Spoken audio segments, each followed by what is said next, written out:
Hello dear students, कैसे हैं आप? आशा करते हैं आप सभी ठीक ही होंगे। आज का हमारा टॉपिक जो है वो पैसिव वॉइस में विथ डबल ऑब्जेक्ट कि हम डबल ऑब्जेक्ट के पैसिव वॉइस कैसे बनाते हैं, इसको आज हम पढ़ेंगे।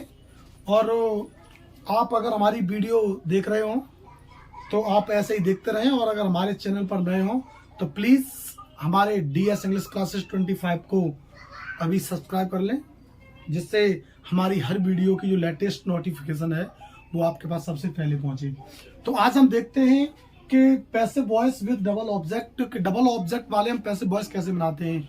बच्चे बिल्कुल जो है वो डबल ऑब्जेक्ट पैसिव वॉइस नहीं कर पाते हैं, जिसका ये ऐसे डबल ऑब्जेक्ट वाले यूपी बोर्ड में जो है बहुत आते हैं हाई स्कूल में, और देखते हैं हम हाई स्कूल की क्लास के जरिए से ये passive voice with double object.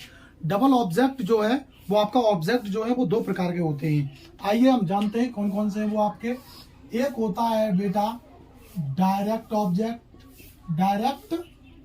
1, और दूसरा होता है बेटा indirect object INDIRECT indirect object number 2। इस प्रकार से आपके दो तरह के डायरेक्ट और इनडायरेक्ट ऑब्जेक्ट होते हैं। अब डायरेक्ट ऑब्जेक्ट में आप देखेंगे कि डायरेक्ट ऑब्जेक्ट आखिर क्या होता है, तो हम डायरेक्ट ऑब्जेक्ट के बारे में पढ़ेंगे। देखिए बेटा डायरेक्ट ऑब्जेक्ट जो है वो है बेटा आपका जैसे एनीथिंग्स, अगर कोई भी वस्तु है, एनीथिंग्स अगर कोई भी वस्तु है तो वो आपकी हमेशा डायरेक्ट ऑब्जेक्ट में होती है। जैसे डायरेक्ट ऑब्जेक्ट है बेटा जैसे आपका book, comma pen, comma table, ये सारी की सारी जो है वो आपकी थिंग्स हैं, और इनमें से कोई भी जैसे ETC, इसमें से आपकी जो भी वस्तु होगी वो आपका बिल्कुल डायरेक्ट ऑब्जेक्ट कहलाएगी। और इनडायरेक्ट ऑब्जेक्ट जो होता है वो आपका होता है बेटा एनी प्रोनाउन में भी वो भी होता है जो एनी प्रोनाउन का मतलब है बेटा ऑब्जेक्टिव केस में। जब ऑब्जेक्टिव है तो बेटा ऑब्जेक्टिव केस ही पढ़ेंगे हम। अब प्रोनाउन का कोई हो, जैसे प्रोनाउन का I का होता है बेटा मी, V का होता है अस, U का होता है यू, ही का होता है हिम, सी का होता है हर, ऐसे करके डॉट डॉट डॉट डॉट आज जितने भी ये आपके प्रोनाउन हैं, आप प्रोनाउन जानते होंगे। अगर मेरी क्लास पढ़ी होगी तो आप प्रोनाउन इजीली जानते होंगे। इस प्रकार से ये आपके डायरेक्ट ऑब्जेक्ट और इनडायरेक्ट ऑब्जेक्ट। आप उसमें सबसे पहले क्या करेंगे, आप ये देखेंगे कि जो भी अब आपकी एक है बेटा आपका डायरेक्ट और दूसरा है इनडायरेक्ट। आप चाहेंगे आप उसी ऑब्जेक्ट से आप बना सकते हो पैसिव। जब भी आप पैसिव बनाएंगे तो आप चाहो तो डायरेक्ट ऑब्जेक्ट से बना सकते हो, आप चाहो तो इनडायरेक्ट ऑब्जेक्ट से बना सकते हो। तो देखिए इधर हम आपको एक फॉर्मूला जो है वो हम आपको बता रहे हैं। आपको करना क्या होता है, सिर्फ एक चीज सिर्फ कीप इन माइंड, अपने दिमाग में सिर्फ एक ही चीज रखनी है, वो आपको क्या है वो हम आपको बता देते हैं। कीप इन माइंड का मतलब होता है बेटा देखो कीप इन माइंड, ये वाली बात आपको हमेशा याद रखनी पड़ेगी कि आप एक डायरेक्ट ऑब्जेक्ट है, एक इनडायरेक्ट ऑब्जेक्ट है, और जब भी आप डायरेक्ट ऑब्जेक्ट से बनाओगे तो आपको इनडायरेक्ट ऑब्जेक्ट को हमेशा वर्ब की थर्ड फॉर्म के बाद ही लिखना है। इसको लिखेंगे, वो भी हम किसकी सहायता से लिखेंगे बेटा, वो हम इनडायरेक्ट ऑब्जेक्ट को जब भी हम उसके बाद लिखेंगे तो इसे हम क्या करेंगे कि वर्ब की थर्ड फॉर्म के बाद टू के बाद टू अथवा फोर, FOR, टू अथवा फोर में से किसी को एक को, आप तो आप टू को लिख दें या फिर आप फोर को लिख दें, उसके बाद ही आप जो है वो इनडायरेक्ट ऑब्जेक्ट को लिखेंगे। अब देखिए बेटा होता क्या है कि हम आपको हम पैसिव दे रहे हैं, एक्टिव दे रहे हैं, और उसका आपको पैसिव हम करके बताएंगे कि डबल ऑब्जेक्ट आखिर पैसिव होता क्या है। देखना बेटा जैसे है दे, उसके बाद है रिफ्यूज्ड के बाद होगा बेटा हिम के बाद होगा एडमिशन, ADMISSION, दे रिफ्यूज्ड हिम एडमिशन। दे माने उन्होंने, रिफ्यूज्ड माने इनकार कर दिया या मना कर दिया, हिम माने उसको, और एडमिशन माने एडमिशन। कहने का मतलब उसने एडमिशन दिलाने से उसको मना कर दिया। तो देखिए बेटा इधर आप टेंस पर गौर करें, ये टेंस, ये रिफ्यूज, ये वर्ब की सेकंड फॉर्म है। इससे आप समझ गए होंगे कि बेटा हमारा टेंस ये किस में है।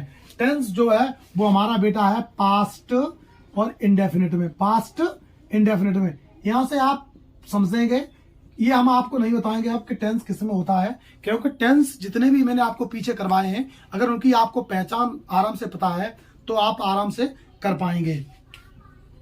ये है पास्ट इंडेफिनिट में। अब ये है और ये आपका एक ऑब्जेक्ट, देखिए ये वर्ब है और वर्ब के बाद ये ऑब्जेक्ट 1 और ये ऑब्जेक्ट 2। अब देखिए इधर एक आपका डायरेक्ट ऑब्जेक्ट है एडमिशन और एक आपका इनडायरेक्ट ऑब्जेक्ट है, ये वाला आईएनडी वाला है, ये आईएनडी इनडायरेक्ट है और ये डीआई ये बेटा डायरेक्ट है। मैंने आपसे कहा था कि आप डायरेक्ट ऑब्जेक्ट या इनडायरेक्ट ऑब्जेक्ट आप चाहें तो आप किसी को भी पहले रख सकते हैं, आप इससे भी बना सकते हैं, आप डायरेक्ट से भी बना सकते हैं, आप इनडायरेक्ट से भी बना सकते हैं। तो देखिए हम आपको दोनों तरीके से करके बताएंगे, उसके बाद और हम जो है वो आपको करवाएंगे। सिर्फ आप देखते चलिए, हमारे साथ सिर्फ बने रहिए। और अगर ये आपको करना आ जाए या आपको पसंद आए कि हाँ सर वीडियो बिल्कुल अच्छी बन रही है और पैसे जो है वो मुझे समझ में आ रहा है, तो प्लीज हमारी वीडियो के साथ साथ आप लाइक जरूर करते चलें। देखिए जल्दी जल्दी में हम आपको बता रहे हैं। एक बार आप इसको ले लेंगे हिम को, तो हिम को इधर लेके आएंगे तो क्या हो जाएगा बेटा ही के साथ ये रिफ्यूज है, तो पास्ट इंडेफिनिट को क्या लगाएंगे हम वाज के बाद लगाएंगे बेटा रिफ्यूज REFUSED रिफ्यूज। अब एक बात आपको याद रखनी है कि आप जब भी आप इनडायरेक्ट ऑब्जेक्ट को पहले लेंगे तो इससे जो डायरेक्ट ऑब्जेक्ट बचेगा उसको आपको वर्ब की थर्ड फॉर्म के बाद एकदम ज्यों का त्यों लिखना है, उसके बाद आपको कुछ भी नहीं लगाना है। रिफ्यूज के बाद हम सीधा सीधा लिख देंगे बेटा एडमिशन, ADMI और SSION एडमिशन। उसके बाद लगाएंगे बेटा हम बाई, क्या लगाएंगे बेटा बाई, और बाई के बाद लिखेंगे देखा क्या होता है बेटा देम। इस प्रकार से आपका देख लिए पैसे बन के तैयार है बिल्कुल। आप इनडायरेक्ट को पहले लेंगे तो आप डायरेक्ट ऑब्जेक्ट को वर्ब की थर्ड फॉर्म के बाद ज्यों का त्यों लिख देंगे। और कीप इन माइंड क्या रखना है आपको, आप जब भी आप डायरेक्ट ऑब्जेक्ट को अगर पहले लेंगे तो इनडायरेक्ट ऑब्जेक्ट को हमेशा वर्ब की थर्ड फॉर्म के बाद, ये भी वर्ब की थर्ड फॉर्म के बाद आप जैसे तैसे लिखते हैं, लेकिन इसे वर्ब की थर्ड फॉर्म के बाद आप टू अथवा फॉर की सहायता से लिखेंगे। वो हम आपको एक नीचे बता रहे हैं, अभी आप देखते चलिए हमारे साथ, सिर्फ हमारे साथ बने रहिए, हम आपको ऐसे ही समझाते रहेंगे अच्छी तरीका से। अब आपको लेना है बेटा एडमिशन के, तो हम एडमिशन को सबसे पहले लेंगे ADMISSION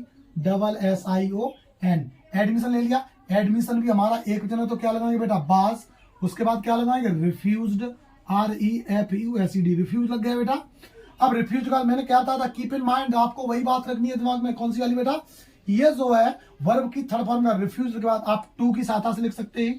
टू के बाद क्या लगाएंगे बेटा हिम, HIM, टू के बाद क्या लगा दिया हिम के बाद क्या लगाएंगे बेटा बाई, और बाई के बाद लगाएंगे बेटा देम।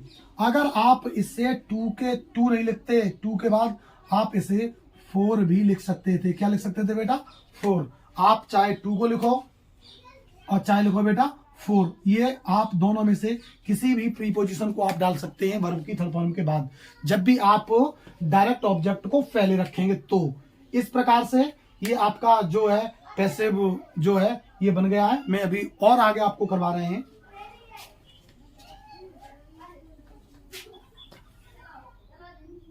तो देखिए बेटा दूसरा आपका जो एक्टिव है वो इस प्रकार है, Shyam teach us English. Shyam माने श्याम, टीच माने पढ़ाता है, अस मीन्स हमें, इंग्लिश माने इंग्लिश। जो श्याम जो है वो अंग्रेजी हमें पढ़ाता है, इंग्लिश हमें पढ़ाता है। तो एक आपका ऑब्जेक्ट ये है और एक आपका ऑब्जेक्ट ये है, आप क्लियर करें। एक आपका जो बेटा है वो आपका डायरेक्ट ऑब्जेक्ट है, कौन सा है बेटा डायरेक्ट ऑब्जेक्ट है, ये वाला डायरेक्ट है और ये वाला इनडायरेक्ट ऑब्जेक्ट है IND, ये इनडायरेक्ट ऑब्जेक्ट है। तो मैंने आपको बताया था ऊपर कि आप चाहो तो डायरेक्ट या इनडायरेक्ट दोनों ऑब्जेक्ट में से किसी को भी ले सकते हो, उसमें कोई परेशानी नहीं है और न कोई गलत होने वाला है। ये यूपी बोर्ड में अक्सर करके आता है ऐसे डबल ऑब्जेक्ट वाले पैसे बॉयज। तो आप किसी को भी आप बना सकते हैं, आप चाहो तो डायरेक्ट को पहले ले सकते हो, आप चाहो तो इनडायरेक्ट को। तो हम सबसे पहले इनडायरेक्ट ऑब्जेक्ट को लेंगे, इधर वाले को। अस का क्या होता है बेटा, इधर क्या कर लेंगे हम वी कर लिया। अब मुझे देखना है टेंस किसमें है, टीच ये वर्ब की फर्स्ट फॉर्म में एस या ES है, और जैसे ही वर्ब की फर्स्ट फॉर्म में आपने एस या ES देखी एकदम याद आया सर ये तो प्रेजेंट इंडेफिनिट का है। तो जब प्रेजेंट इंडेफिनिट का है तो इस RM से आप बनाएंगे। यहाँ पर बी है तो वी के साथ क्या लगाएंगे बेटा हम R, आर लग गई। टीच की थर्ड फॉर्म लगाएंगे टॉट, TAUGHT टॉट। उसके बाद याद आया कि आपको जब भी इनडायरेक्ट ऑब्जेक्ट को आप पहले बनाएंगे तो आपको डायरेक्ट ऑब्जेक्ट वर्ब की थर्ड फॉर्म के बाद जैसा का तैसा लिखना है। तो टॉट के बाद क्या लिख देंगे हम बेटा, डायरेक्ट सीधा सीधा इंग्लिश लिख देंगे। उसके बाद आ गया आपका बाई, और बाई के बाद लगा देंगे श्याम का बेटा होता है SHYAM, श्याम का श्याम, बस इस प्रकार से बन गया। इसी का दूसरा हम देखेंगे और करके। अब हम क्या करेंगे बेटा, अब हम इंग्लिश को पहले लेंगे। अब हमको डायरेक्ट ऑब्जेक्ट को जो है वो हमें सबसे पहले लगाना है। तो देखिए बेटा, हम डायरेक्ट ऑब्जेक्ट को सबसे पहले लेते हैं। डायरेक्ट ऑब्जेक्ट क्या है आपका, इंग्लिश, तो ENGLISH इंग्लिश। इंग्लिश के बाद क्या लगाएंगे हम बेटा, देखिए इधर वी जो था वो बहुवचन था इसीलिए आर आया, यहाँ इंग्लिश एक वचन इसीलिए क्या आएगा, इज। इस बात को कभी मत भूलिएगा कि प्रेजेंट में हम इज आर एम का प्रयोग करते हैं, प्रेजेंट इंडेफिनिट में वही है। ऊपर बहुवचन था वी इसीलिए आर आया, नीचे इंग्लिश एक वचन इसीलिए इज आया। उसके बाद लगाना मुझे वर्ब की थर्ड फॉर्म, टीच की थर्ड फॉर्म होगी बेटा टॉट, और टॉट के बाद अब मुझे कीप इन माइंड वही बात याद रखनी है कि अगर मुझे डायरेक्ट ऑब्जेक्ट को हम पहले लिखेंगे तो मुझे जो है वो वर्ब की थर्ड फॉर्म के बाद टू या फॉर की सहायता से इनडायरेक्ट ऑब्जेक्ट को लिखना पड़ता है। तो हम वही लिखेंगे, आप टू की सहायता से लिखेंगे टू के बाद क्या लिखेंगे बेटा अस, और अस के बाद क्या लिखेंगे भाई देखो, टू के बाद इंग्लिश बाई, और बाई के बाद क्या रह गया बेटा आपका वी का क्या होता है वो, सॉरी ये श्याम है, श्याम सब्जेक्ट आपका, श्याम का हम श्याम ही लिख देंगे SHYAM। इस प्रकार से अब अगर हम आगे आपको दे रहे हैं करने के लिए तो इसका जवाब भी मुझे फटाफट आप मिलना चाहिए, इसमें आप कोई देरी नहीं होनी चाहिए। हम 2-3 टेंस आपको देंगे और उसका जवाब मुझे एकदम कमेंट बॉक्स में चाहिए। आप देखते हैं कितना सीख रहे हो, कितना पढ़ रहे हो, क्योंकि डबल ऑब्जेक्ट पैसिव वॉइस समझ में बहुत कम आते हैं। अगर मेरी वीडियो आपको पसंद आ रही हो और अगर ये आपको अच्छे लग रहे हो तो प्लीज हमारी वीडियो को लाइक जरूर करें और इधर उधर शेयर करें, और आप पढ़ें, और आपके जितने भी घर परिवार में बच्चे हैं, छोटे बड़े और रिश्तेदार, इधर उधर वीडियो सब जगह फैला दो, और प्लीज हमारी वीडियो को सब्सक्राइब करें। इस प्रकार से आप देखते चलें, और हम आपको टेस्ट दे रहे हैं आगे करने के लिए, वो आपको उसका जवाब जो है वो मुझे कमेंट बॉक्स में देना है। बने रहिए इसी वीडियो में। देखिए जैसा कि मैंने आपसे कहा था कि आपको 3 के जवाब, जो हमने आपको 3 जो हैं वो टोटल डबल ऑब्जेक्ट वाले ही दिए हैं। अब आप ऐसे ये अगर बात याद रखेंगे तो आप कितने भी 3 करो, 10 करो, 9 करो, 1000 करो, कितने भी सेंटेंस करो, आपको बनाने इसी प्रकार से हैं। ये तीनों के तीनों जो हैं, पहला है आपका बेटा they asked me my name, इसका आपको डायरेक्ट इसका आपको बनाना है। और दूसरा है बेटा आपका the director offers him a job, इसका आपको देना है जवाब।